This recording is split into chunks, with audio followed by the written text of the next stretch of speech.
My mom ignored my surgery to throw a surprise party for my sister. I've always known my mom had a soft spot for my sister, Sarah. Growing up, Sarah was the golden child. She was bubbly, outgoing, and excelled in everything she did. Other hand was the quieter one, the one who faded into the background. I've learned to accept that dynamic over the years, but what happened recently has made me question everything about my relationship with my mom. For context, I, 28F, have a medical condition that required a major surgery, a procedure that wasn't life-threatening but was crucial for improving my quality of life. It was something I had been planning for months, consulting with doctors, arranging time off work, and mentally preparing myself for. The surgery date was set for the first week of December. I told my family about it months in advance, hoping for some support, especially from my mom. Initially, she seemed understanding. She assured me she'd be there for me, even offering to drive me to the hospital and stay with me during the procedure. I was relieved, thinking I could count on her. Little did I know she had other plans brewing. December rolled around, and as my surgery date approached, my mom's attitude started to shift. She'd bring up how busy she was with work or how stressful it was to organize things for the holiday season. I didn't think much of it at first. I figured everyone gets busy around the holidays. But then she started mentioning Sarah's upcoming birthday, which happened to fall 2 days after my surgery. "Your sister's turning 30. It's a big milestone," Mom would say, her voice full of excitement. I thought it was sweet that she wanted to do something special for Sarah, but I assumed she'd focus on that after my surgery. The day of my surgery arrived. I was nervous, but hopeful. Mom drove me to the hospital early in the morning. She seemed a little distracted, constantly checking her phone, but I chalked it up to her being busy. When we arrived, she gave me a quick hug and said, "You'll be fine, sweetie. It's a routine procedure." I asked her if she'd be waiting in the hospital during the surgery, and she assured me she would. I felt a little comforted knowing she'd be nearby. The surgery went smoothly, or so I was told. When I woke up in recovery, groggy and in pain, I expected to see my mom sitting by my bed. Instead, it was my dad, who had driven over during his lunch break. He looked concerned and told me that Mom had left shortly after I was taken into surgery. "She said she had something important to take care of," Dad explained, looking uncomfortable. I was confused and hurt. What could possibly be more important than being there for your child after surgery? I tried calling her, but my calls went straight to voicemail. I figured she'd call me back when she was free. Later that evening, while scrolling through social media on my phone, I found my answer. My mom had left the hospital to throw a surprise birthday party for Sarah. There were pictures and videos all over Facebook and Instagram, a lavish party at a fancy venue, complete with decorations, catered food, and a giant cake with "Happy 30th Sarah" written on it. There was my mom, smiling and laughing, raising a toast to Sarah in one of the videos. All while I was lying in a hospital bed, groggy and in pain, wondering where she was. I couldn't believe it. She had known about my surgery date for months. She had promised to be there for me. And yet, she chose to prioritize a party that could have easily been scheduled for another day, over my surgery. When I was discharged the next day, Dad was the one who picked me up and took me home. He tried to make excuses for Mom, saying she probably felt torn between me and Sarah. But I wasn't buying it. She had made her choice, and it wasn't me. A couple of days later, I confronted her. I told her how hurt I was that she'd leave me during such an important moment in my life to throw a party. Her response? "Oh, honey, you're overreacting. The surgery wasn't that serious, and Sarah's 30th birthday only happens once. She would have been so upset if I hadn't been there to make it special." I couldn't believe what I was hearing. My surgery was a routine procedure in her eyes, something not worth her time or attention. But a party? That was worth abandoning me for. I told her how I felt, how this wasn't just about the surgery, but about years of feeling like I was always second to Sarah. She brushed it off, saying I was being too sensitive, and that I should be happy Sarah had a good birthday. What hurt the most was that Sarah didn't seem to understand either. When I brought it up to her, hoping she'd at least acknowledge how unfair the situation was, she shrugged and said, "Mom just wanted to do something nice for me. It's not that big of a deal." It was a big deal to me. It was a big deal to be sidelined once. Again, to have my needs dismissed and my feelings invalidated. I decided to pull back from my mom after that. I stopped answering her calls and texts, needing some space to process everything. I spent the next few weeks focusing on my recovery, leaning on my dad and a few close friends for support. My mom, of course, didn't take kindly to my silence. She started calling me dramatic and ungrateful in family group chats, painting herself as the victim. She claimed she had done her best and that I was punishing her for trying to make Sarah's birthday special. A few family members sided with her, saying I should let it go because family comes first. But others, like my dad, told me I had every right to feel the way I did. The whole situation has made me reevaluate my relationship with my mom. I don't know if I can ever fully trust her again. It's clear that I'll never be her priority, and I'm done bending over backward to seek her approval.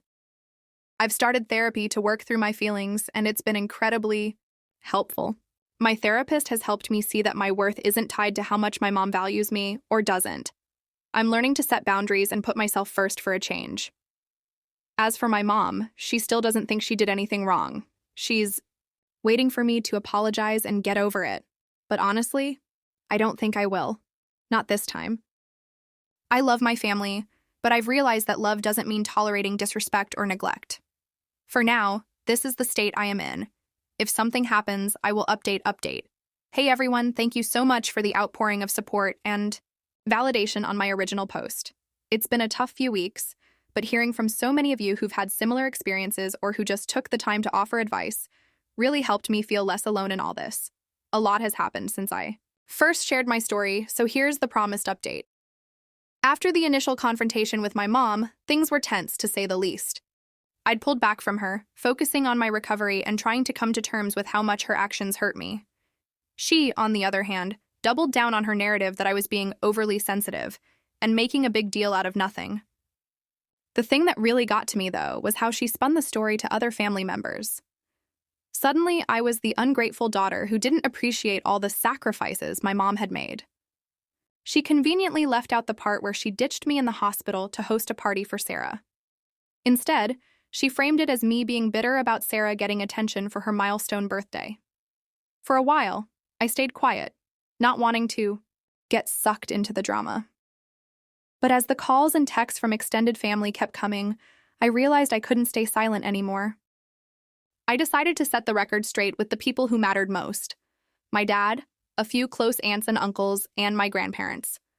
I called each of them individually and explained what had actually happened. I told them how I'd informed my mom about the surgery months in advance, how she'd promised to be there for me, and how she'd left me at the hospital to throw the party. To my relief, most of them were horrified when they heard the full story.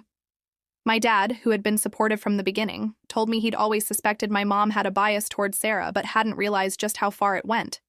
He apologized for not stepping in sooner and promised to have my back moving forward. My grandparents were especially upset. My grandma called my mom to confront her, and apparently it turned into a massive argument.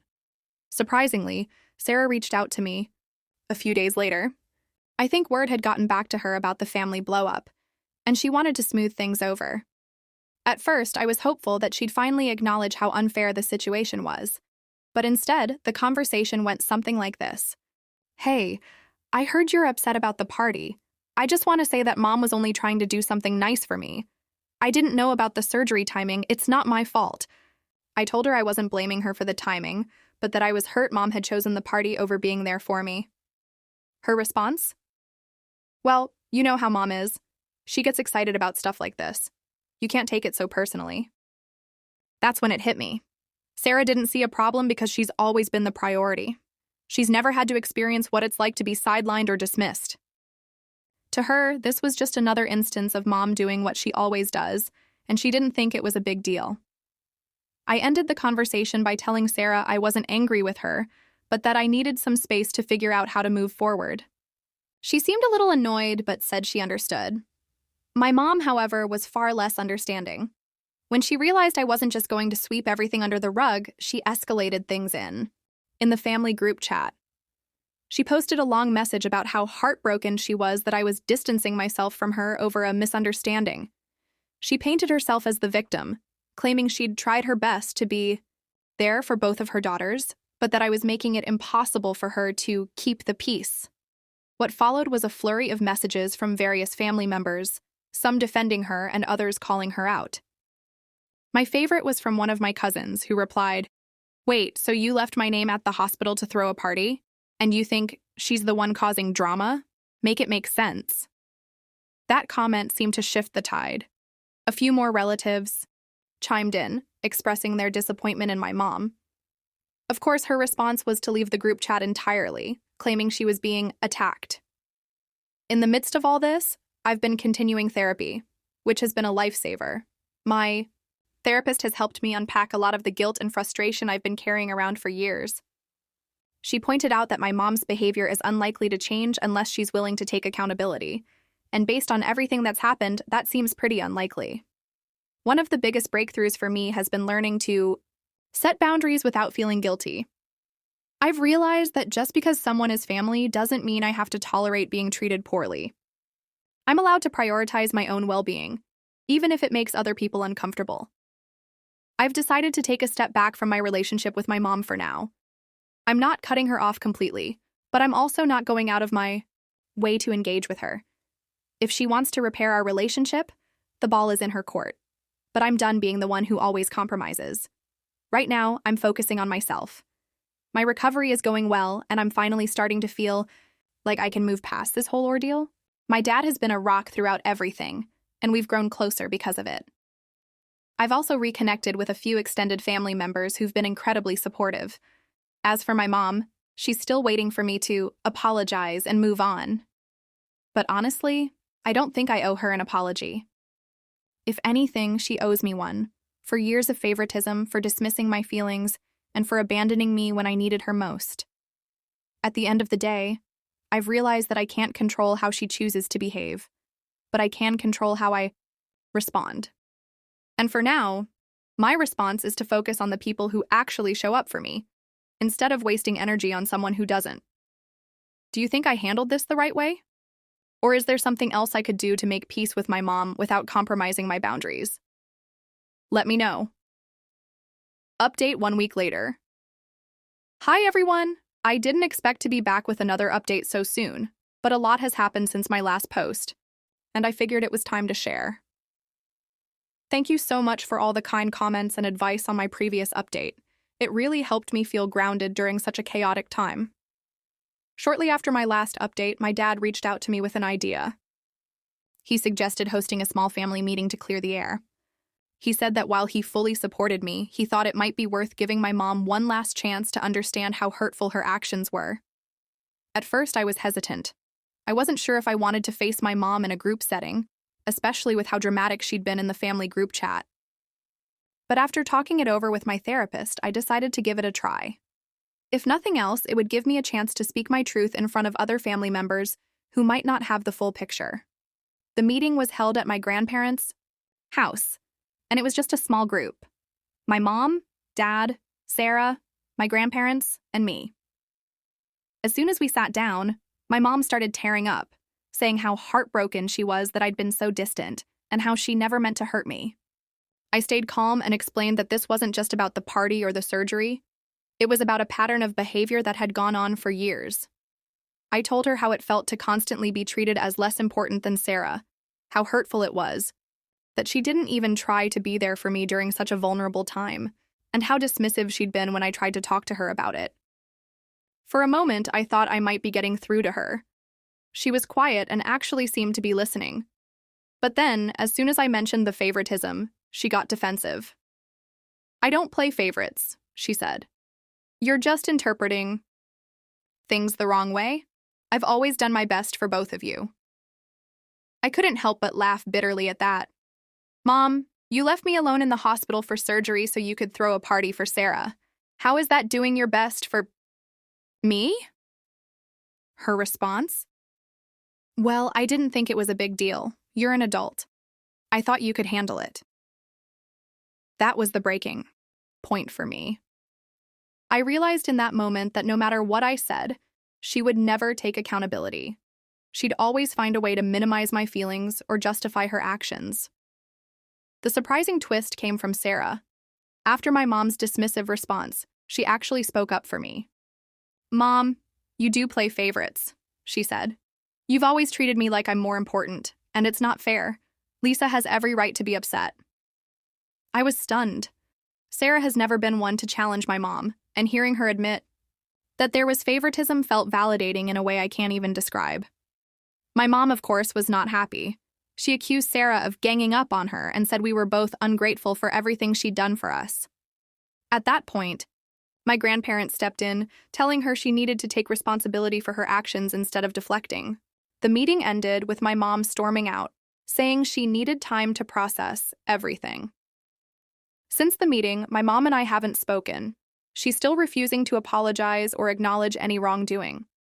My dad told me she's been complaining to him about how unfair everyone was to her during the meeting, but he's stopped entertaining her victim narrative. He said he's proud of me for standing up for myself and that he'll continue to support me no matter what. As for Sarah, our relationship has actually improved. She reached out to me afterward and apologized for not being more supportive in the past. She admitted that she'd always known our mom favored her but didn't realize how much it had hurt me until now. We're not suddenly best friends or anything, but it feels like a step in the right direction. Right now, I'm focusing on continuing to heal, both physically and emotionally. I've come to terms with the fact that my mom may never change, and while that's heartbreaking, it's also freeing in a way. I don't have to keep chasing her approval or bending over backward to maintain a relationship that's so one-sided. I've also decided to stay low contact with her for the foreseeable future. If she ever decides to take accountability and truly make amends, I'm open to the idea of rebuilding our relationship. But until then, I'm choosing to prioritize my own well-being. Thank you again to everyone who's been following this journey and offering support. It's been a roller coaster, but I'm grateful for the clarity and strength I've gained along the way. If anything else major happens, I'll be sure to update you. For now, I'm just taking it one day at a time. What do you think? Was I right to go low contact, or is there something else I could have done differently? Let me know your thoughts.